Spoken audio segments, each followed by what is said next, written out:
crédito novo. E as pessoas acham, não, peraí, pelos dados de hoje, pelos preços de hoje, eu acho que o meu projeto vai ser sensacional. Foi criado um crédito novo, você recebeu, você está vendo um determinado nível de preços, você fala, meu projeto vai ser viável. Só que, como o número de fatores de produção num dado momento é fixo, alguém não vai se dar certo, ou talvez coletivamente não vai se dar certo. E quanto mais créditos novos forem criados, em algum momento, depois de um atraso temporal, as pessoas vão se dar conta que aquele retorno não funcionou, porque foi criado uma fantasia nova de um crédito, vamos dizer, não lastreado nos fatores de produção disponíveis na economia. Tem uma redistribuição, e aí os preços começam a subir. E perceba o seguinte, aquele cara que gasta primeiro se dá melhor, porque os preços na economia ainda não subiram. Então, o amigo do BC, o teu amigo, que primeiro usou aquele dinheiro, ele ainda observa preços no nível do momento zero. Mas à medida que esse dinheiro, esse crédito novo, seguem circulando, os preços na economia vão subindo. Então, o 30º cara vai pagar muito mais caro pelos produtos. O primeiro, o segundo e o terceiro cara pagaram preços menores. E os últimos pagam preços maiores. Então, isso significa, na verdade, que está havendo, além de uma distorção, uma redistribuição de riqueza na economia, né, onde os primeiros passam a ganhar. Né? Agora, qual é a diferença entre esse sistema e um sistema, vamos dizer, de crédito baseado em ativos reais? Né? O que seria que diabo é isso? O que seria a alternativa a isso? Não, a alternativa é o seguinte, se eu tenho aqui essa água e um hambúrguer que eu ia comer, e eu falo o seguinte, olha, eu não preciso tomar essa água, e eu não vou comer o hambúrguer, eu topo não consumir hoje certos bens de consumo, porque aí eu vou dar um crédito, emprestar para alguém que vai fazer um projeto, e enquanto essa pessoa faz um projeto, ela precisa comer e beber. Enquanto isso, ela vai trabalhar para fazer um processo produtivo para, quem sabe, fazer muito mais produtos lá na frente. Vamos dizer que ela faça sapatos. Ela precisa comer e beber. Eu me abstive de consumir a minha aguinha e meu hambúrguer para receber mais lá na frente, porque eu vou emprestar essa poupança, certo? Essa poupança que eu tive foi uma poupança, porque eu não consumi. Se eu não consumir, eu poupei essa água e esse hambúrguer. E essa poupança eu passo, então, para um investidor, um empreendedor, que vai usar isso aí enquanto ele está produzindo o bem dele, o sapato, que ele precisa comer e beber nesse processo, e aí ele vai fazer vários sapatos lá na frente, e ele deve ter um lucro e pagar os juros do que ele me deve. Né? Ou seja, você pode ter mais projetos na economia e mais investimentos, mesmo sem criar este crédito adicional fantasioso, criado do nada. Basta que você poupe e empreste a alguém que vá empreender com essa poupança. E aí a economia cresce. É assim que a economia cresce. Desde Adam Smith a gente aprendeu que a forma de crescer a economia não é fazer mais consumo ou, sei lá, baixar a taxa de juros. A forma de uma economia crescer, desde Adam Smith, a maioria da profissão acredita que você precisa divisão de trabalho, né? Cada um se especializa, e trocas, e acumulação de poupança, que se chama hoje de acumulação de capital, mas é a mesma coisa. Então, desde que você esteja acumulação de poupança, ou seja, gente que decide não gastar o que poderia hoje, bens que poderiam consumir hoje, e essa poupança serve, então, de investimento para outras pessoas que vão fazer crescer a economia. Lindo. Esse é o processo de crescimento da economia num sistema de crédito forte, ou seja, de crédito lastreado. Né? Mas num outro sistema, e aí, obviamente, você vai ser responsável na hora de dar o crédito. Né? Você vai ser responsável porque você vai se preocupar se o cara tem competência para fazer o produto que ele diz que vai fazer, se ele é honesto o suficiente para te devolver o dinheiro, etc. No sistema em que você é o cara do Banco Central, e que você pode criar o crédito, você pode ser muito menos, você pode ser muito mais generoso na concessão de crédito. Por quê? Porque se der certo, você recebeu os juros. O banco recebeu os juros e você recebeu os juros. Se der errado, você sempre pode fazer mais um crédito. Certo? Então você pode ser menos generoso, né? Você pode ser mais generoso. Você precisa se preocupar muito menos com o risco desse projeto, né?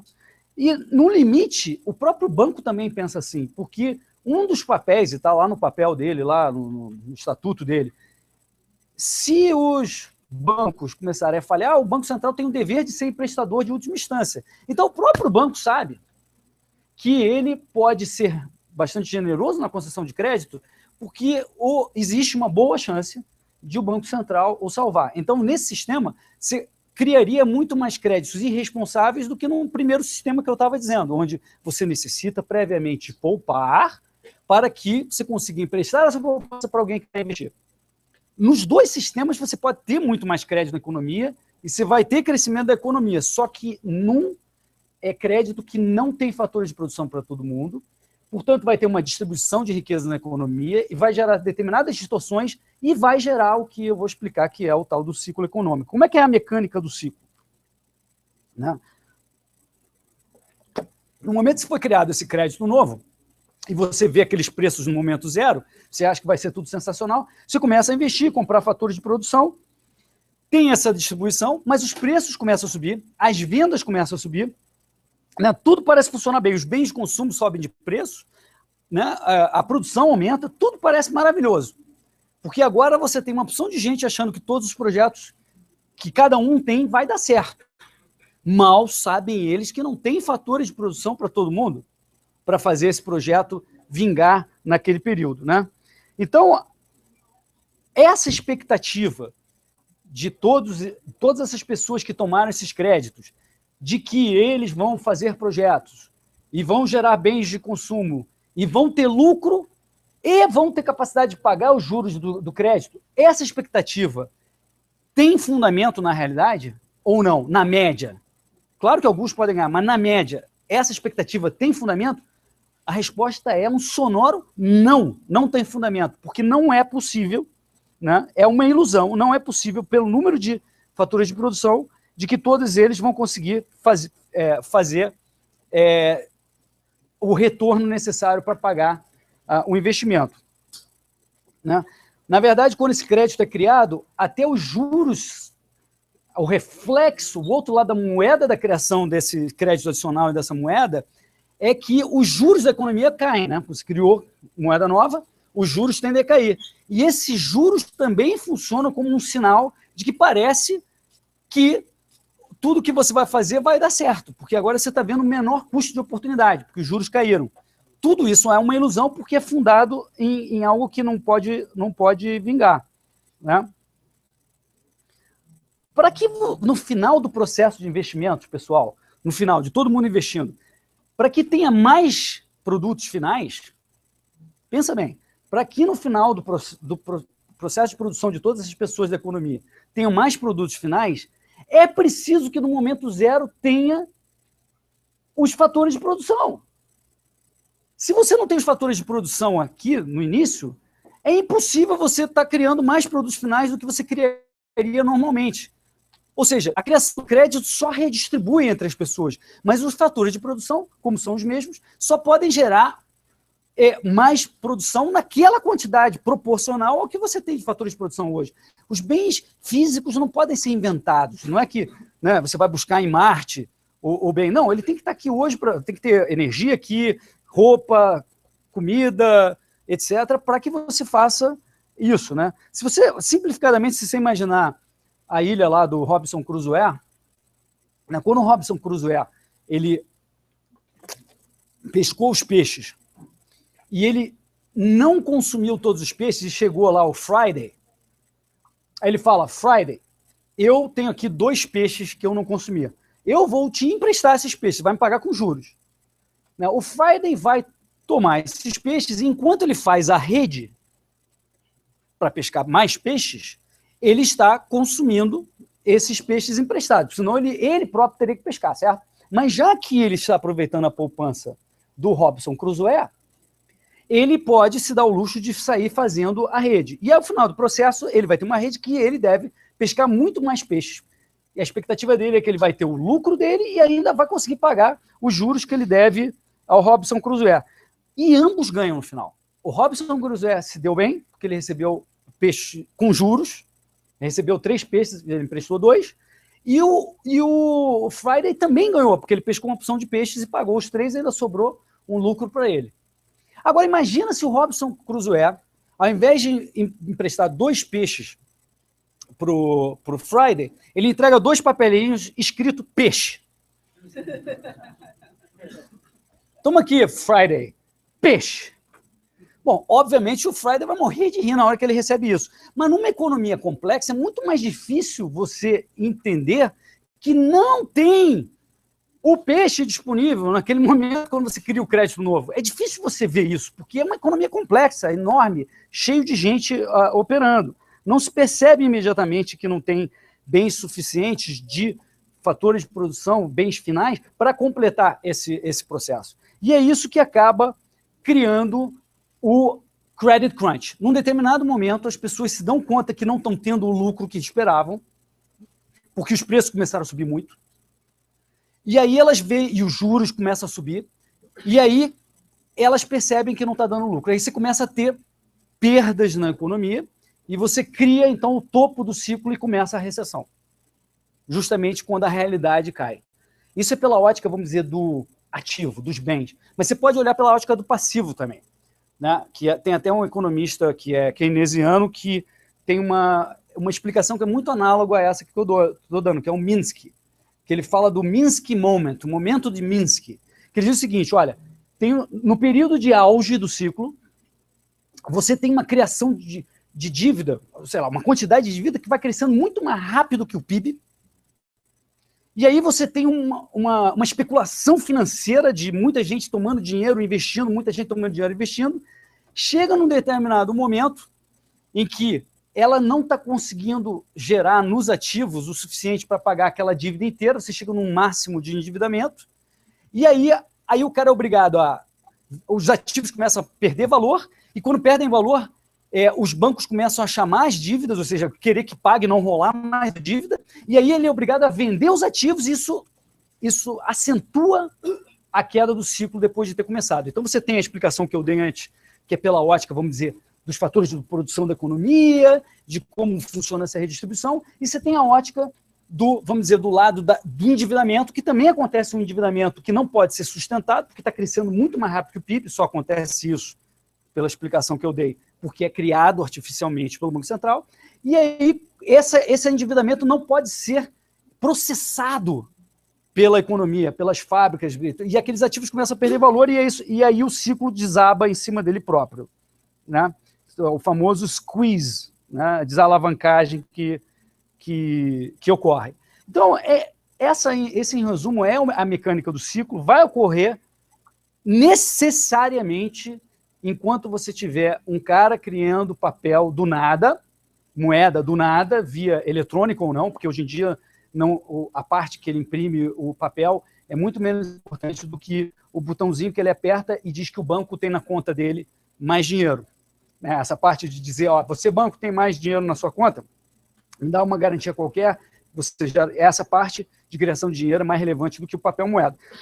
Mas enquanto tiver o tal crédito que não é baseado na produção da economia, é muito maior do que a produção da economia, enquanto tiver essa produção de papelinhos do nada, você vai ter essa mecânica que eu descrevi de ciclo, onde você tem esse auge, onde os preços crescem, parece que está tudo bem, e aí as pessoas descobrem que não tem capacidade de fechar a conta. E no final, o que acontece? Vocês sabem. Aconteceu nos Estados Unidos e acontece no Brasil, como sempre. Se socializa os prejuízos e privatiza os lucros. Né? Porque o banco sabe que em algum momento alguém vai salvá-lo, então, enquanto isso, ele ganhou dinheiro. Quando deu errado, vem o governo e salva, e lá nos Estados Unidos, né, a gente viu, né, o que aconteceu. No capitalismo, o capitalismo tem uma mecânica que é de tirar os incompetentes da posição dele. Então, se o cara gerencia uma empresa e ele gerencia bem, muito bem. Mas se ele gerencia mal no capitalismo mais puro, vamos dizer assim, sem intervenção maluca do governo, se o cara gerencia mal, ele não é capaz de pagar as suas obrigações. Se ele não paga as suas obrigações, ele vai para uma concordata ou falência, etc., onde os credores assumem a companhia. Eles passam a ser os novos donos da empresa. Quando os credores assumem, eles vão manter a gestão anterior? É claro que não. A empresa está lá, tem as fábricas, as pessoas, ele vai trocar a gestão. E aí o capitalismo tem esse mecanismo quase automático de correção dos imbecis serem retirados das posições dele. Só que o que acontece quando há uma crise desse tipo no mundo de hoje, nesse tal capitalismo de hoje, né, que não é capitalismo, na minha opinião, nada, né, é um capitalismo de compadres, né, o crony capitalism. O banqueiro, enquanto ele está ganhando dinheiro com juros baratos, etc., fica para ele, ganha bônus bilionários. Quando ele faz a besteira, vai lá o Fed, ou o Banco Central aqui, salva os caras e mantém os caras lá, os mesmos imbecis. Né? Então é uma coisa surpreendente, isso aí não dá para chamar de capitalismo. A prescrição final, para completar, é que, para evitar isso, tem que fechar a mesa de open market do Banco Central, que é onde você efetivamente cria esse crédito novo, e você tem que tirar esse monopólio do real, que o BC tem sobre a criação do real. A gente deveria poder escolher qualquer moeda, porque aí a própria competição pelo uso da moeda impediria ele de simplesmente poder criar e passar essa moeda como se fosse verdadeira, né?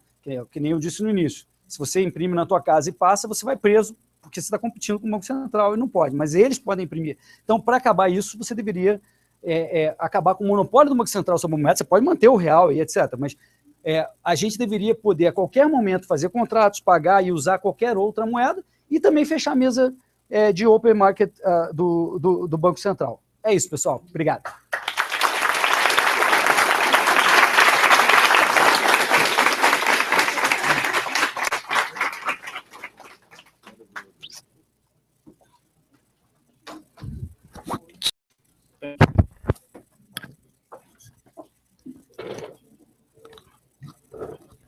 Alô, som.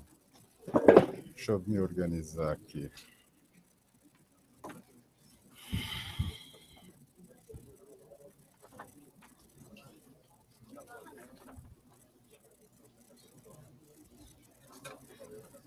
Bom,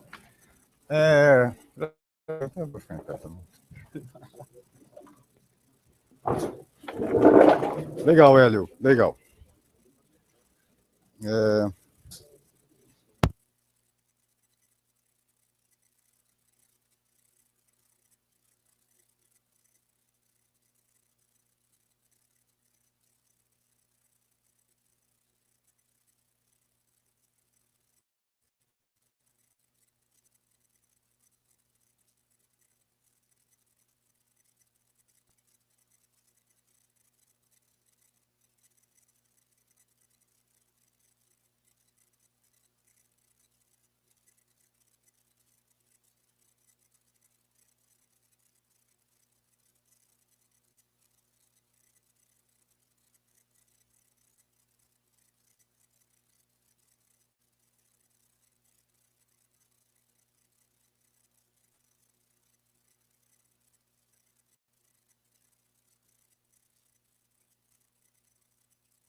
líquido específico, que é a produção da minha empresa, garrafas d'água, confere?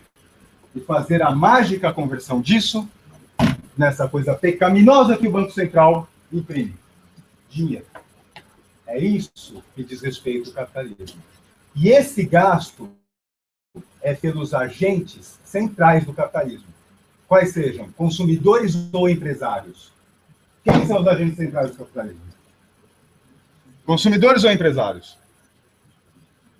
Consumidores. Consumidores consomem, sim ou não? Para fazer consumo tem que ter o quê? Renda. Para ter renda tem que ter o quê? Uma inserção no mundo da produção via emprego, sim ou não? Para ter uma inserção no mundo da produção via emprego, supomos, algum empresário tem que contratá-lo, sim ou não? Ah, mas eu sou empresário. It's all right. Então ninguém te contratou, beleza. Mas ainda assim você tem que realizar o valor do que produz, sim ou não? O consumo depende da renda, como quem nos fala, e a renda depende do emprego, e o emprego, quantos milhões de pessoas estão ocupadas no Brasil? 90 milhões. Em 2010 eram 100. Por isso tem 10 milhões de desempregados, que dá 10% de desemprego. Não é? Vocês veem por aí.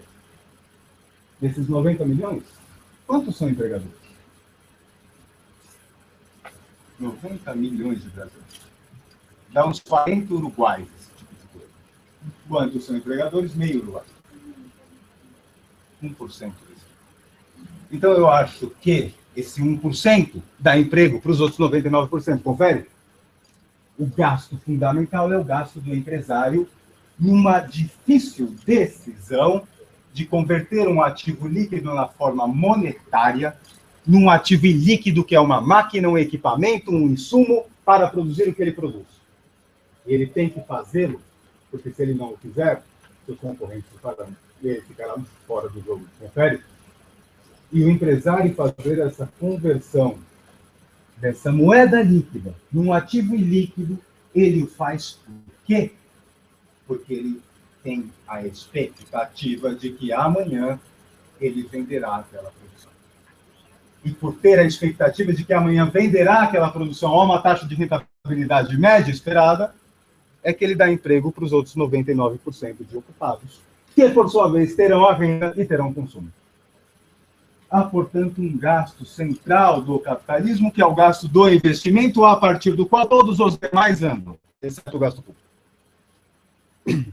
E esse gasto do capitalista é absolutamente, como eu falei, pautado numa projeção sobre o futuro, e como diria meu orador Paulo Rezende nessa casa, o futuro a Deus. É imprescindível, é impossível ver isso chegar na frente. Como funciona o ciclo, então, nessa estrutura? Que situação sui generis vivemos hoje? Alguém aqui seria capaz de dizer que o governo Dilma está isento de culpa da recessão que vivemos? Eu não sou capaz de dizer isso. E, contudo, parece que para a economia retornar, um governo para o Brasil. Curioso. Já prepararam? Falta um governo. Sem governo? Não. Sim ou não? Não tem governo. Sim, que bom que seria, então. Não tem governo, devia estar bombando o PIB, sim ou não? Mas não falta. E sem governo, o bicho importante do capitalismo, que é o empresário, ele não faz nada. Porque alguém tem que dizer para ele como é que vai ser as regras do jogo. Alguém tem que dizer para ele, ó, nós estamos com um plano para o Brasil que é mais ou menos ir para aquele lado. Concorda ou não concorda, a gente vai mais ou menos para lá. Precisa de alguém, cara. Empresariado sem o governo não vai conseguir. Precisamos de governo. Por que estou falando isso? Porque, por outro lado, como eu falei anteriormente, se as expectativas são importantes, algo azedou as expectativas dos nossos empresários há 4 ou 5 anos. Algo é muito específico. Chama-se déficit público. Sim ou não? Déficit público. Uma figura keynesiana, a princípio, não é? Mas se foi além da medida. Claro. Déficit público talvez tenha garantido o pleno emprego do Brasil ao redor de 2010 e 2011, como eu falei agora. Mas a manutenção de um déficit público azedou as expectativas dos agentes, especificamente desse importante ao empresário, e ao fazê-lo, o empresário reteve-se dinheiro e, portanto, reteve-se de manter o nível de emprego e de contratar mais pessoas. O déficit público é uma das causas centrais. E curioso, se lermos o capítulo 14 da Teoria Geral, Keynes é muitíssimo claro, dizendo que o déficit público pode deprimir as expectativas dos empresários e retardar ou reverter o que ele propunha anular. O próprio déficit público, como um remédio em demasiada dosagem, caem as expectativas. As expectativas se deterioram por algum motivo, e eu tentei dar um motivo concreto, real para o Brasil agora. Com as expectativas deteriorando, o preço dos ativos deteriora também, sim? Very good. Agora eu vou seguir um esqueminha, uma fisiologia. E curioso, alguns de vocês talvez estudem economia, e talvez se lembrem de um cara que chama multiplicador dos gastos autônomos. Lembra dessa coisa? É tipo, quanto aumentar a renda, se aumentar o investimento, gasto do governo, aquelas coisas. E a gente, quando faz isso aí na escola, na faculdade, é sempre para mais. É tudo legal, né? Aumentou o investimento, só que você esquece, mano, que quando o investimento cai, é a mesma coisa. Se o investimento caiu 10, o PIB caiu 20. Estão entendendo? Há um efeito multiplicador recessivo. Se há um expansivo, tem que ter um recessivo, claro. Esse multiplicador recessivo diminui a renda e o consumo. Confere? A economia diminui ainda mais a demanda agregada. E vejam que mágico. Realiza a fantasia do empresário pessimista. Falei que ia dar merda. Eu não vou comprar, não vou aumentar a produção. Diminui. Falei, certo? Ou seja, pequenas flutuações das expectativas podem gerar grandes flutuações do produto. Vamos colocar uma pitada de Brasil. Déficit público na cabeça de muitos de vocês pode soar, mas de alguns outros aqui, um pouco mais velhos, que viveram os anos 80, déficit público para brasileiro que veio dos anos 80 significa hiperinflação, década perdida. Me faço claro?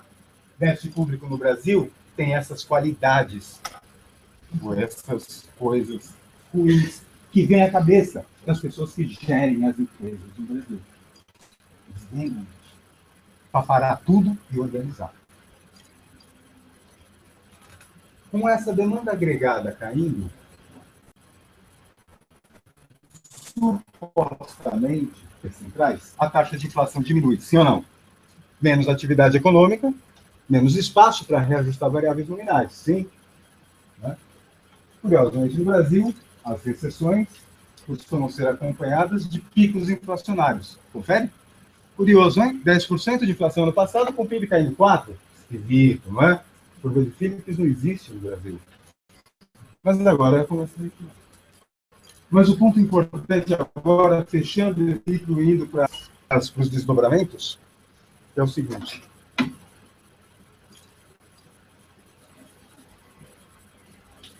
É 2001, dezembro de 2001, não lembro direito. A Argentina tem nada menos que 4 ou 5 presidentes. Um desses presidentes, em janeiro, decreta a moratória das dívidas externas argentinas. Apenas em 2005 a Argentina volta a crescer. Em 2005 e 2006 começou o Kirchner. Por que os argentinos estão aqui agora? Porque tem a ver com o que eu quero dizer. O ciclo só termina ou começa a terminar quando há uma queda dos salários nominais ou reais. A queda dos salários reais é um elemento central, desde que abstraindo o governo.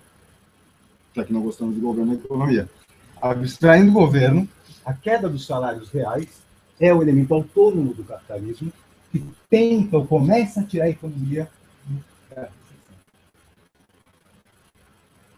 Alguns de vocês estão vendo no capítulo 2, misteriosamente, o Keynes mantém um postulado da economia clássica, onde ele fala que produtividade marginal do trabalho determina a demanda por mão de obra. Não tem um negocinho? Alguns que fizeram economia lembram disso aí. Por que ele jogou fora um e não teve esse? Ele manteve esse justamente porque, se ele não o mantivesse, ele não teria uma curva de oferta agregada, que eu não vou explicar agora por quê, e se ele não mantivesse, a economia jamais sairia de recessão de forma autônoma sem intervenção do governo. Porque a queda do salário real coloca-o abaixo da produtividade média do trabalhador e faz com que o empresário, talvez, se anime a expandir o nível de emprego. Me faço claro? Esse é um mecanismo.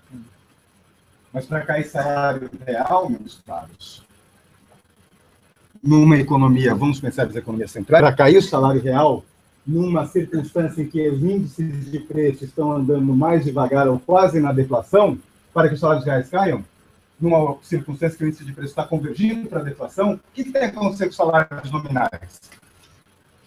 Cair mais ainda, sim ou não? Mais rápido ainda. É plausível ou é difícil? Demora, não demora? Na Argentina demorou 5 anos. Você acha que 5 anos é rápido? Fica no desemprego 5 anos para ver como é que é. Fica em Buenos Aires em 2002 para ver que é que demora para passar aquele negócio. Está entendendo? Então, de fato, esse é um mecanismo autônomo. Que pouco a gente fala. Os outros mecanismos dizem respeito à política fiscal e monetária. Beleza? Então, uma economia expectacional associada à figura do empresário. Diante disso, eu vou avançando para duas coisas, a exposição do Keynes, e tocar alguns elementos que o Hélio levantou. Para finalizar o Keynes, então, é o seguinte. Curioso. Em geral, colocam no Keynes uma coisa de que política monetária é importante. Nossos desavisados alunos ao redor do mundo aprendem um modelinho que chama ISLM, e aí, na dúvida, se desloca LM. Imprime moeda, como ele estava acusando aqui, tal. Imprime moeda, dá tudo certo e tal. Pobre. Jamais de uma política monetária expansionista e creditícia. Keynes jamais acreditou que isso funcionaria para tirar a economia da recessão. Imprimir moeda para tirar a economia da recessão é papo do Federal Reserve, não é do Keynes. Por que eu digo isso? É o seguinte. Imprimir moeda no momento de recessão leva os agentes a gastar mais ou segurar a moeda na forma de moeda? Segurar a moeda na forma de moeda, sim ou não? Mulheres. Então, se o Banco Central expande a moeda e se oferta, e simultaneamente a demanda anda junto, o que acontece com o preço da moeda? Muda ou fica igual? Oferta crescendo, se a oferta cresce e a demanda está igual, o preço cai, sim? Economistas, certo? Mas se a oferta cresce e a demanda vai junto, fica mais ou menos na mesma, não é? Por Keynes, como chama o preço da moeda? Da liquidez? Taxa de juros, confere? Para os austríacos é diferente. Eu acho mais bonito, inclusive, a concepção dos austríacos sobre taxa de juros, que é o preço do tempo. Mas depois eu falo disso. Então, quem fala, não adianta, mano. Imprimir moeda, todo mundo não moeda. E se você ficar imprimindo muita moeda, Keynes, capítulo 13, últimas páginas. Se você ficar imprimindo moeda, nível de preços vai responder em algum prazo à frente. Os preços subirão. Os salários nominais vão subir também. E no que os preços subirem, aquela moeda que você emitiu vai ser corroída pelo preço, sim ou não? Você vai ter que dar mais uma dose monetária para a economia rodar. Portanto, diz o Keynes, entre a taça e os lábios, há muitos percalços. Não usa isso também. Usa política fiscal. E aí sim, vem o Keynes fiscalista. Mas um Keynes fiscalista que é sempre mal interpretado. Porque aqui na América Latina, o Keynes fiscalista apareceu assim. Vamos ver. Então, tem um negócio que chama demanda agregada. Já falamos sobre isso. E o barato é a economia do gasto, não é isso? E os empresários não estão gastando. E os consumidores também não, porque não tem emprego. Beleza. Isso é fechado. O governo, atenção, vai gastar. Macroeconomia do gasto. Mas o Keynes nunca falou do governo gastar em gastos correntes. Contabilidade pública. Duas formas de despesa pela classificação econômica. Despesa corrente e despesa de capital. O Keynes nunca falou de despesa corrente. Funcionarismo, pensão, papel para impressora, no município. Muito claro, é gasto de capital. Mais ainda, agora América Latina. Não um gasto de capital feito por empresas estatais. O Keynes nunca colocou o governo no lado da oferta da economia. Jamais. Quem fez isso foi o Prebisch e o Furtado. E está tudo certo, whatever. Industrializamos, mal ou bem. Paulo Cobos veio discordar de mim. Mas tudo bem. Depois eu converso com o Paulo Cobos. A gente se fala no Starbucks, que eu tenho ideia de boa. Anyway, o Keynes nunca vai, mas aqui é o barato é o Keynes, né? Nunca houve oferta. E o Keynes fala isso no capítulo 20 e pouco lá. Não cabe ao usar os meios de produção. Ele usa esses termos bem marxistas, assim e tal. Não é o governo que cabe à produção de bens. O que cabe ao governo estimular, encomendando da iniciativa privada, infraestrutura e investimento. Cabe ao governo também, na medida do possível, olha que curioso, manter a taxa de juros em algum nível que seja factível, que seja funcional ao investimento. Mas ele nunca trabalhou muito em qual nível isso seria. Mas ele só falava, ó, taxa de juros não é um negócio do mercado. E aqui os austríacos vão entrar batendo mesmo, não tem problema. Mas os clientes falam, não, ó, taxa de juros é um negócio que a gente pode mexer. Não é da constante da natureza. Deixa meio baixo para aumentar o investimento. E aí pode dar os ciclos e tal, mal investment, over consumption e tal. Mas o Keynes pensava isso daí. Então, só gostaria de resgatar o Keynes dos mal entendidos que às vezes há por aí quando você lê o Valor Econômico, quando você ouve os economistas na Globo News, sim ou não? Ou quando desavisadamente algum professor fala alguma coisa, como eu estou falando. Né? E a gente fica atento ao que eu estou falando. Então, tirar do Keynes essa peixe assim, de monetário não, mas de política monetária e tal, e de fiscalista, como apareceu aqui na América Latina. Não se iludam. Keynes era um liberal. Só que o barato dele era consertar o liberalismo. E andava mal da terra. Era. O homem é britânico. Ele é britânico. Meu Davi Ricardo. Você acha que um cara desse é intervencionista? Ele tem uma peixe liberal. Com os britânicos. Agora, o último ponto ao qual eu assumo imenso risco agora. Mas só para a gente sair trocando ideia. Pensei que já estava polêmico o suficiente. Não, vamos agora.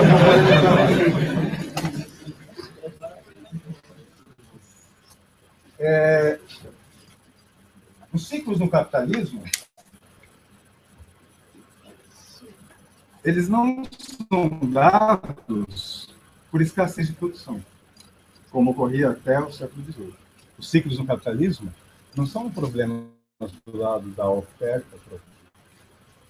A recessão que ocorreu nos Estados Unidos foi por conta de uma abrupta redução da produção americana? Não. Não há nada do lado da oferta que leve os ciclos. Os ciclos estão do lado expectacional, da demanda, ou talvez da moeda, ou da distorção dos juros, como os haitianos fazem. Mas não do lado da oferta. E nisso, Keynes e os ciclos concordam no que dizem respeito a discordar. Ambos concordam para discordar dos ciclos reais. Os ciclos reais dizem para nós, a economia é perfeita, equilíbrio valrasiano, eficiência dos mercados, vai dar tudo certo. É o que eu estava falando. Não vai ter problema, não vai ter ciclo. Se tiver ciclo, é por causa de um variável exógena. William Jevons, Revolução Marginalista 1870, escreveu um artigo para a Royal Society britânica, onde ele tentava explicar o ciclo da produção de trigo na Grã-Bretanha no longo prazo por manchas solares. Primeiro exemplo de ciclo real. Toda a flutuação do produto é dada por eventos naturais. Então, nisso, de fato, nós concordamos. Mas eu gostaria de pontuar o seguinte: no capitalismo, as recessões, as crises, os ciclos são dados fundamentalmente não por uma questão de escassez de produção. Não está lá, não é essa a natureza dos ciclos econômicos. Quando o Hélio falou dessa questão do crédito, o crédito lastreado em fatores de produção, ele levantou o seguinte: mais consumo, olhar, melhor dito, a decisão de não consumir hoje me remete à poupança hoje. A poupança é alocada para financiar um investimento. Então, eu estou deixando de usar recursos dados para consumir, para que recursos dados sejam usados para a produção. E dada a estrutura temporal da produção, triângulo hayekiano, essa produção gerará mais bens amanhã, e a taxa de crescimento dessa produção amanhã será semelhante à taxa que eu quero receber pela minha abstinência. Eu tenho. Quanto eu quero ganhar para não consumir hoje? Algo mais amanhã. Então eu empresto. Ao emprestar, esse recurso é alocado na produção para o amanhã. E como ele falou do Robson Crusoe, amanhã teremos mais peixes, sim ou não? O delta peixes, produtividade do capital no futuro, é semelhante ao que eu gostaria de receber em troca da abstinência de hoje. Os juros para os austríacos aparecem como um preço no mercado do tempo. Quanto de tempo eu quero abrir mão para usufruir o consumo? Quanto de tempo você precisa para produzir mais amanhã para satisfazer a minha taxa de abstinência? É lindo isso. É bem legal. But isso que nos volta ao começo da minha fala. Anos 30. Hayek está explicando esse ciclo na London School. Qual é a suposição de que, na qual sustenta-se a ideia de que, ao deixar de consumir hoje, eu gero uma poupança e abro mão de um recurso para ser alocado para outro usar para produzir amanhã? Onde estamos na curva de possibilidade de produção ao fazermos esta declaração? Com todos os fatores em uso, sim ou não? Se não, se eu deixo de consumir hoje, tem fatores ociosos para ser usado para investimento amanhã, sim ou não? Me entenderam? E você está em 33, defendendo esse modelo na London School of Economics, com 25% de desempregados na Grã-Bretanha e um montão de fábrica quebrada. Quem vai ganhar o debate? Hayek, supondo que a economia que ele está descrevendo no ciclo está no pleno emprego? Ou Keynes, dizendo que as expectativas derreteram por algum motivo qualquer, e nós estamos muito aquém do pleno emprego e temos que fazer algo a respeito. É isso. Beleza? Vamos lá.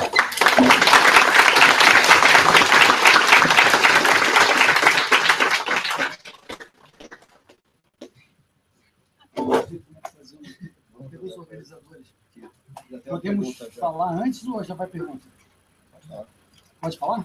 Vou colocar, eu acho que a gente tem aqui, parece, por aqui, imagino, vocês iam falar, um falou grego e outro latim.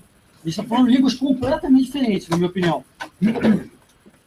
E eu não sei se eu sou a pessoa certa para ter o Rosetta Stone, a pedra de Rosetta, para fazer a tradução adequada entre essas duas linguagens, porque eu falei sobre uma ótica e o Zé Ribeiro falou sobre uma outra coisa completamente diferente, de agregados, de C mais G mais Y, e eu não falei nesses termos. Né? Ele falou sobre, na ótica keynesiana, que fala desses agregados. Na minha opinião, transforma seres humanos em variáveis. Se você tira alguém do meio desse C aí, são várias pessoas, não se altera muito, né? Os indivíduos que, no fundo, somos nós que agimos, não alteram muito essas variáveis macroeconômicas. Né? Então, isso aí, eu acho que é o primeiro problema aí. Né? O que nessa tentativa, Fernando, de tentar traduzir as duas linguagens, que é um trabalho que eu não sei se eu estou muito confortável, eu digo o seguinte: você fez um esclarecimento muito interessante do Keynes, né? Porque até o pessoal brinca, né, que os keynesianos são muito piores que Keynes. Claro. Né? Porque interpretam o Keynes errado, não leram e ficam que o Keynes efetivamente não falou. Né? Mas sobre o que ele falou, né? E ele trabalha muito com essas fotografias da economia, que são essas, por exemplo, essa forma agregada, C mais I, que é de questões fundamentais. Por exemplo, nessa equação, cadê a poupança? Não tem, só está falando de investimento. Que ele vê como uma variável que ele pode somar neste ciclo. Né? Parece quase uma analogia com a circulação sanguínea. Né? Ele vê um negócio que precisa de uma circulação, você pode adicionar, e a poupança parece até um vazamento, né, dessa circulação. A poupança é um problema. Né? Você pode interferir. E se a gente, voltando mais no tempo, falando sobre a lei de Sé, né? Sé foi o cara que falou o seguinte, olha, quando eu produzo, eu tenho, então, porque eu produzi algo, como eu vou vender no mercado, eu gero as condições para eu poder consumir outros produtos. O que ele está dizendo é uma coisa profunda para burro. Ele está dizendo o seguinte, olha, gente, não dá para consumir sem antes você ter produzido ou recebido uma produção de alguém. Alguém precisa ter produzido para gerar condição de consumir. E nessa linguagem que o professor mencionou, o que está embutido, e é difícil de ver, né, porque é uma outra linguagem, é que você pode gerar investimento, gerar um consumo adicional, somar nesta forma, sem você ter produzido antes, sem você ter poupado antes. Então, esse é um problema fundamental nessa análise. Né? O que a escola austríaca diz não adianta.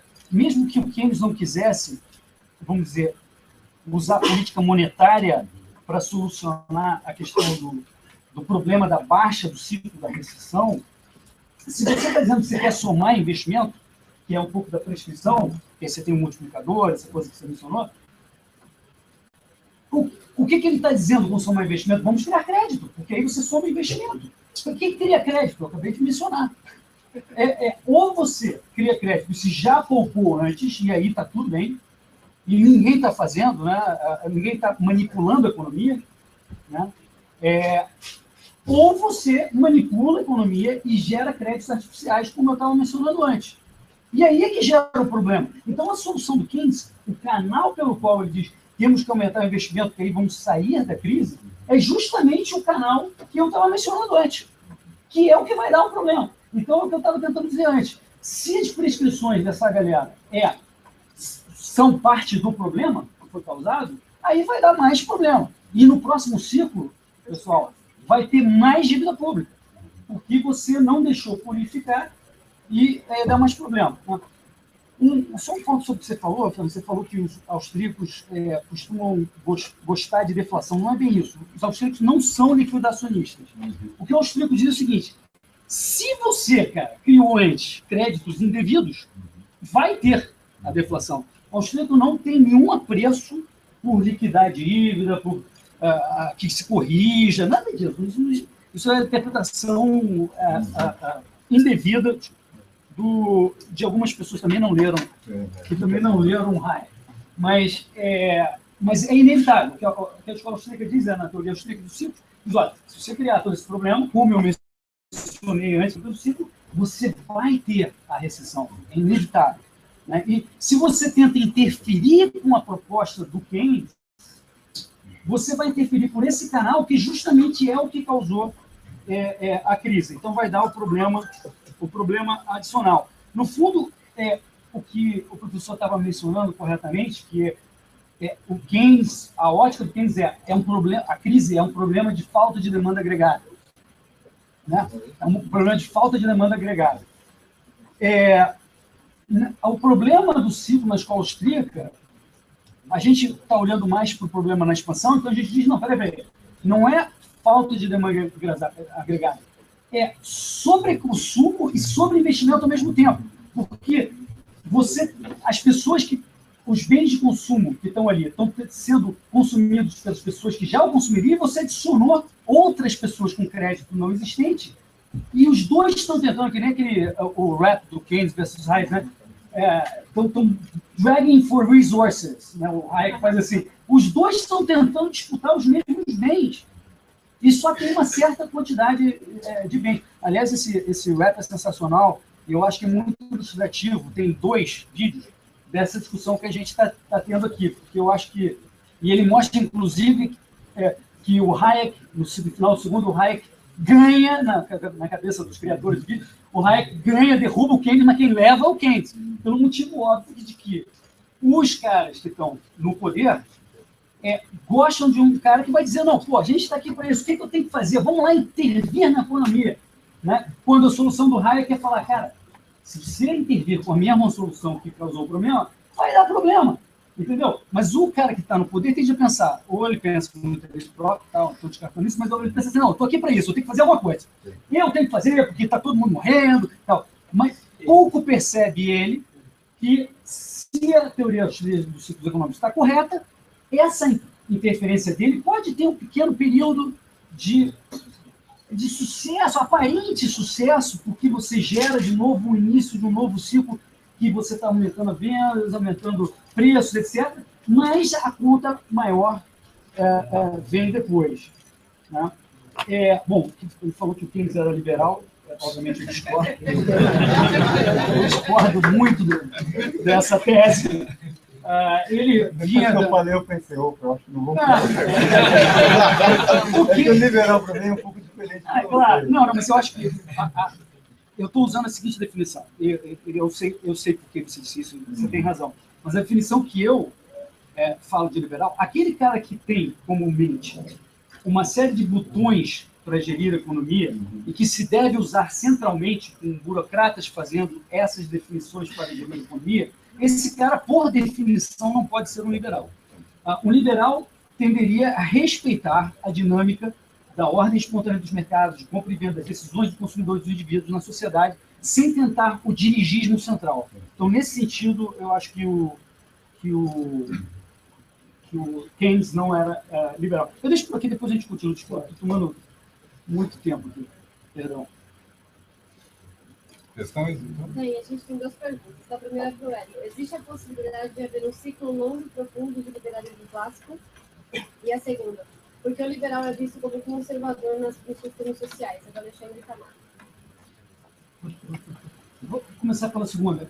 O liberal não deveria ser visto como conservador nos costumes, porque os liberais, eles defendem normalmente, eu estou falando só do pessoal economista, quando a gente chama de liberais no sentido mais amplo, a palavra em inglês seria libertarian, né? Você está falando de pessoas que acreditam, por exemplo, e eu concordo com isso, que não deveria ter leis que impeçam você de injetar uma substância no seu corpo, que a livre associação entre adultos de qualquer sexo deveria ser permitida, portanto, casamento gay. Os liberais, quer dizer, toda a liberdade você pode, desde que você não esteja agredindo terceiros ativamente, a propriedade ou a pessoa, os liberais defendem isso. Então, me foge a compreensão de por que os liberais seriam percebidos como conservadores na moral. Agora, isso dito, o que o liberal, talvez seja a origem da confusão, o liberal está dizendo que ele não passaria uma lei para punir esse comportamento. Porém, ele pode ser conservador. Ele pode, como eu, não usar drogas, pode não querer associação com o jeito do mesmo sexo. Então, não tem nenhum motivo para você ter que ter coincidência entre o que você defende que deva ter uma lei para punir e o que você faz na prática. Você está dizendo, em termos de relações sociais, eu não quero punir terceiros que não estejam agredindo ninguém. Mas você pode ter outra opinião. Mas tem liberais que têm no seu íntimo um comportamento que seria aderente à tese conservadora e tem outros que não. Então, eu não vejo por que deveria ser... Porque o conservador tradicional, e aqui temos um representante, eu tenho que tomar muito cuidado com o Karl Menger, que está ali atrás, que é conservador. E outros conservadores. Mas o conservador brasileiro, e eu não quero confundir esses conservadores brasileiros que eu vou representar aqui com conservadores burkeanos, etc. Né? Os conservadores que a gente costuma ver no Brasil, nas redes sociais, quer dizer, não são conservadores de doutrina séria, são conservadores mais no dia a dia, nas discussões. Esses conservadores defendem leis contra esses comportamentos. É diferente do liberal. E é bem claro. Então, no Brasil, deveria ser óbvio que você fala assim, se você está se referindo a estes conservadores, o liberal não tem nada a ver com eles. Tá? E a primeira pergunta... existe a possibilidade de haver um ciclo longo e profundo de liberalismo clássico? Bom, isso é a tal guerra das ideias, né? Se a gente vai conseguir demonstrar que as políticas atuais são destrutivas. Eu acredito que um trabalho que muitos institutos, muitos liberais sérios estão fazendo, a gente tende a ir nessa direção. E eu tenho plena convicção de que isso vai acontecer. Eu trabalho com essa hipótese, eu sei que avançou nos últimos 10 anos. Né? A gente está vendo o Fernando mencionando coisas que eu não imaginava ouvir há 10 anos de uma pessoa que tem a afeição à tese keynesiana. Vem cá, déficit público é um problemão. Né? Isso nem Keynes defendia. Isso não costumava acontecer há 10 anos atrás. Esse discurso não era o discurso dos keynesianos de 10 anos atrás. Né? Então, eu fico muito animado que algumas teses liberais, ou um pouco menos que liberais, estão vingando e crescendo, e eu acho que a gente vai chegar lá assim. Beleza, tem duas perguntas aqui, é isso? Tá. Uma que é: como Keynes estrutura a obtenção de recursos para o investimento em infraestrutura pelo governo? Durante a grande expressão do ZEUA, se utilizou de tributação de importados, aumento do imposto de renda e aumento de dívida pública. Keynes aprovava isso? Bom, acho que é um pouco como eu falei. A ideia do Keynes nunca é o governo entrando do lado da oferta, é sempre o governo tentando expandir o volume de gastos da economia mediante a contratação do setor privado, tá? Para fazer esses fluxos de investimento. E isso me leva a uma questão que é importante, não é para resolver, mas é para mencionar, né? Que o Hélio mencionou e que eu falei um pouco também, né? Que é essa história de poupança e investimento, né? Que é super aberta na economia, é uma desavença antiga mesmo, não está fechada, né? Então, só para esclarecer, para o Keynes, em geral, como é que funcionaria, né? A ideia é a seguinte: vejam, o Banco Central é o único cara que cria crédito na economia, ainda que tem a questão da moeda emitida e tal, né, pelo governo e tal, mas bancos privados criam crédito também, sim ou não? Né? Mediante qualquer depósito cria crédito, né? Então, não quero entrar tanto nessa coisa do crédito dos bancos privados, mas eles também criam crédito, portanto. Mas a ideia, porque seria assim: a poupança vem depois, é muito louco. A poupança vem depois. O Hayek é absolutamente contrário. Eu vou abster-me, né? Então, isso está bem aberto mesmo. Vem depois o seguinte sentido na cabeça do Keynes e de alguns keynesianos, né? No momento em que eu uso o papel moeda, que é apenas um símbolo mesmo, um poder de compra, Schumpeter dizia: os banqueiros são produtores de uma coisa que se chama poder de compra. Os banqueiros. Então, quando o banqueiro faz esse tipo de coisa, emite isso daí, e o Wixer trabalhou com isso também, influenciou o Hayek nesse sentido, com esse poder de compra, o cara vai, o investidor, o empresário vai lá e faz o investimento. Vai lá, construir um negócio. Construiu. Usou aquele papel moeda. No que usou aquele papel moeda, gerou emprego, produção e recursos reais. Esses recursos reais gerados pela papel moeda ilusório, por assim dizer, de crédito, vão gerar renda. E a renda gerará poupança posterior. Então, é uma coisa assim: você cria out of the blue papel moeda via crédito bancário, ou seja, esse crédito bancário financia um gasto de investimento que gera emprego, gera, portanto, fluxo de renda, consumo, e depois gera a poupança que financiaria ele. Se é assim ou não funciona, não cabe a mim aqui discutir. Só estou apresentando a ideia alternativa a do Hayek, não só do Hayek, não, mas também de outros com o qual o Hayek dialoga nisso daí. Mas é curioso dizer que isso está muito em aberto. O Keynes não foi o primeiro a falar disso. Wixel, como eu mencionei, que foi um cara que influenciou, foi um economista sueco da virada do século XIX para o XX, que influencia a ideia de taxas de juros para o Hayek, em certo sentido, e trabalhava com essa ideia de que crédito da economia supera o volume de poupança. Schumpeter também trabalhava. Então, tem várias correntes aí de pensamento circulando ao redor dessa divergência entre poupança legítima, por assim dizer, a distinção, né, e crédito na economia. Tá? E a outra pergunta? A última era: sem governo não há economia, isso foi o que eu falei. Partindo dessa frase, como ele, o Keynes, eu acho, ou eu, não sei, explica as relações mercantis pré-Estado moderno. Porque lá não havia um governo dando ignição ao ciclo econômico. Não vou saber. Aí é um papo meio de história econômica, pré-moderno e tal. Pré-moderno significa Idade Média, sim ou não? Supondo que pré-moderno, então é pré-Idade Moderna, né? Então, os ciclos econômicos eram dados, como eu tentei mostrar, assim, brevemente, antes do capítulo. Aí sim, ciclos reais mesmo, né? Era coisa de natureza. O mundo era agrícola, não era?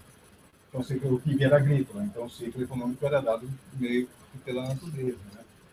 Governos, não sei. Se vocês quiserem saber uma história muito linda sobre essa coisa de governo, mercados e ciclos, é bem legal pegar a história do ancião regime. Mirabeau, que era um puta liberal, aí sim, queria abrir o mercado. Bom, ser liberal não ser regime, até eu seria, né? Aquela Colbert era um puta louco e tal, né? Puta coisa de coisa. Mas pega a história da França pré-revolucionária. A França está discutindo ali no final do século XIX, XVIII, os caminhos da França. Nós devemos adotar ou não uma economia de mercado, como mais ou menos a Holanda e a Inglaterra estão fazendo. Ou devemos continuar com esse papo mercantilista, de intervenção e tal. História bem legal, quem se interessa por isso aí. E tem vários atores importantes, tanto que foram eles que fizeram a frase, né? Nessa época, né? E rigorosamente foi um cara, ele era diretor da, acho que ele chegou a ser ministro de comércio, algo assim, super liberal naquele momento e tal, não lembro o nome dele agora, laissez-faire, que havia uma agenda na França de profundo liberalismo, de desmantelar toda aquela agenda medieval que tinha mesmo, e dar um start na França de uma agenda pró-mercado. Uma história bem bacana. François Termier faz parte desse processo, dos isocratas também. Uma história bem legal. Tem mais uma para o Ed. Tem mais uma para o Ed. No cenário político contrário, seria razoável tentar promover medidas da economia austríaca? O risco de half measures e projetos contrários não tornariam tal governo impossível? Calma, desculpa, volta a pergunta. Num cenário político contrário... Contrário? Tá. Seria razoável tentar promover medidas econômicas da escola austríaca? O risco de half measures e projetos... Half measures? Half. Tá. E projetos contrários não tornariam tal governo impossível? Eu não sei o que é half measures e projetos contrários, mas...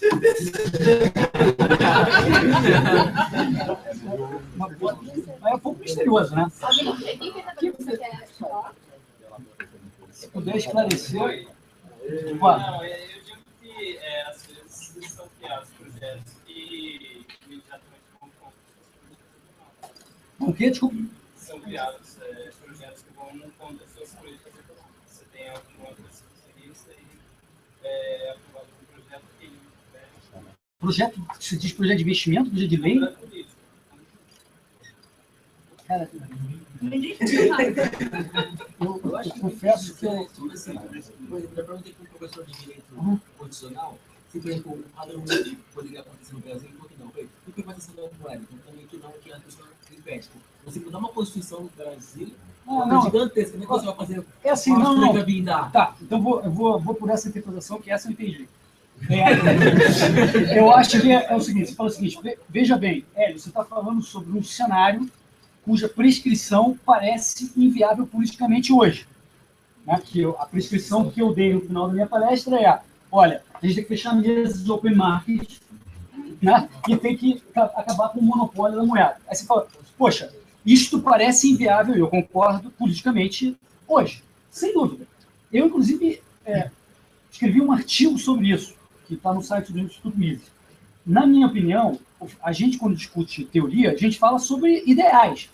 Mas, na prática, você deveria buscar soluções de melhora. Tudo que se representar uma melhora na sua cabeça, segundo a sua visão de mundo, você deveria topar implementar.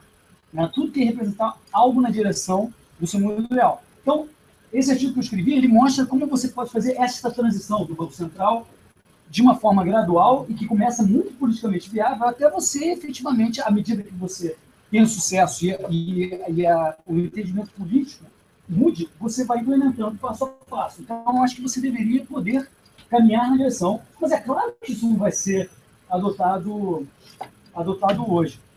Se me pedir mais um minutinho para comentar o que foi falou, que eu acho que talvez essa seja a divergência fundamental que você falou, da questão da se precisa da poupança antes, porque eu acho que isso talvez seja o que está por trás do que a gente está discutindo, né? Que você precisa ter abstenção de consumo para conseguir fazer um investimento. Você pode inventar um crédito do nada e aí, como a produção aumenta, ela se financia a posteriori. Né? Mais ou menos isso, né? Então, para mim, essa resposta está absolutamente clara na minha cabeça. Existem possibilidades na realidade. Se você retirar por um segundo papéis, que é o que a gente usa para fazer trocas, e elimina a existência de papéis. E vamos imaginar que você, quando compra e vende, você está trocando uma parte do seu trabalho pelo produto do outro. Isso é só para simplificar, porque quando a gente usa o papel que representa algo, a gente tem que fazer uma nova abstração e tentar imaginar o que isso está representando. Mas se você imaginar que você está trocando bens que você tenha por bens de outra pessoa, a quantidade de bens para fazer produções hoje, ou seja, os fatores de produção hoje, é determinado. Você não tem como inventar um novo projeto e os outros já estão tomados, porque esse cara não vai ter os bens para fazer aquilo que ele está falando. Se você criar esse, vai haver uma diluição de todos e uma subida de preços, e alguém vai ficar sem um dos fatores de produção. É impossível na realidade. É absolutamente claro e cristalino que você precisa abster do consumo para você conseguir fazer um novo projeto. Você não pode financiar a posteriori, porque esse projeto não vai existir. Alguém que, quando você cria esse crédito novo, esse cara aqui vai pegar o fator de produção de outro alguém que eu usaria para outro fim. Então, efetivamente, isso, na minha opinião, é impossível de acontecer. Eu concordo com você. Se esse crédito puder existir, você me avisa que eu vou atrás dele, viu? Porque tá duro construir as coisas. Não, é importante a ressalva intelectualmente íntegra de que o que o Ari falou é verdade se você está no pleno emprego de fatores. Se você está abaixo do pleno emprego, há fatores ociosos para serem mobilizados. Se você está abaixo do pleno emprego, não há um trade-off entre consumo e poupança. Isso é importante. E o que ele estava lidando com uma economia longe do pleno emprego. Se você está no pleno emprego, isso é verdade, está certo. Há um trade-off. Você tem 24 horas do seu dia, sim ou não? Está dado, é um recurso dado, não é? Uma hora que você deixa de fazer algo é o que, para fazer alguma coisa, você deixa de fazer outra, sim ou não? É um curso de oportunidade, certo?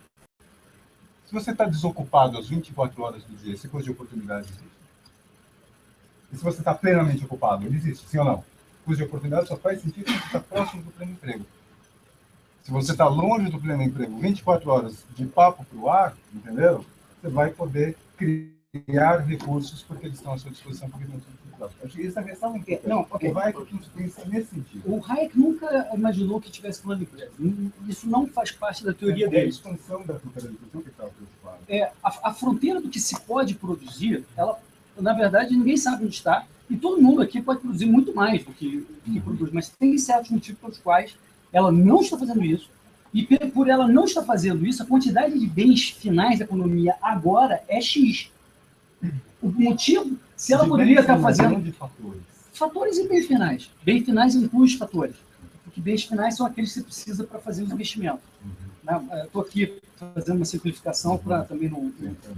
Mas, num dado momento, mesmo que as pessoas pudessem produzir 3 vezes mais, ou já estivessem no limite do que ela pode produzir, num dado momento existe uma certa quantidade de bens finais ou fatores de produção que você pode utilizar para investir em projetos. E essa quantidade é dada. Neste momento, daqui a 10 minutos, tem uma outra quantidade. Mas neste momento, tem isso. E se você cria agora um crédito que vai tentar usar esses fatores, aí que vai dar o problema. Mas você não precisa estar no pleno emprego ou não. E a escola austríaca não é uma tese de que tenha que estar ou não tenha que estar. A gente tem aqui uma última pergunta do professor Fernando. Quem pressupunha que os fatores de produção eram homogêneos entre os vários setores da economia? Ou seja, os 25% de desempregados na Grã-Bretanha nos anos 30, por exemplo, seriam intercambiáveis entre os setores onde estavam anteriormente empregados e os projetos de infraestrutura promovidos pelo Estado? Eu não sei, o bom muito Não, essas perguntas estão difíceis. Não é uma pergunta boa, por quê? Aqui de sopetão, acho que o que eles não faria a diferenciação, não me lembro aqui dele falando algo em termos da diferenciação dos fatores segundo os setores da produção. Tá? Imagino que seria há uma mão de obra disponível, quase como uma commodity homogênea, indistintamente alocada nos setores. Acho que seria algo nesse sentido. Mas a pergunta é boa porque veio de alguém que conhece a escola austríaca também e sabe que para os austríacos há fatores de produção específicos e que no ciclo econômico isso é um elemento importante. Os fatores inespecíficos vão circular entre os setores do ciclo. E os fatores específicos não. E vão sofrer flutuações de renda relativa. Não é? Então, isso é um ganho. Eu gosto do Keynes e tal, né, mas desde que tomei conhecimento desse modelo da escola austríaca por meio de alunos, lá na crise de 2008, 2009, né, eu fui ficando fascinado com os detalhes sobre essa coisa, que de fato não estão presentes. Então, julgo aqui, assim, meio que chutando no bom sentido, que eu acho que eles não têm uma percepção de diferenciação de fatores entre setores, mas que essa percepção existe no modelo austríaco, vale aqui, não sei, dentro dos austríacos.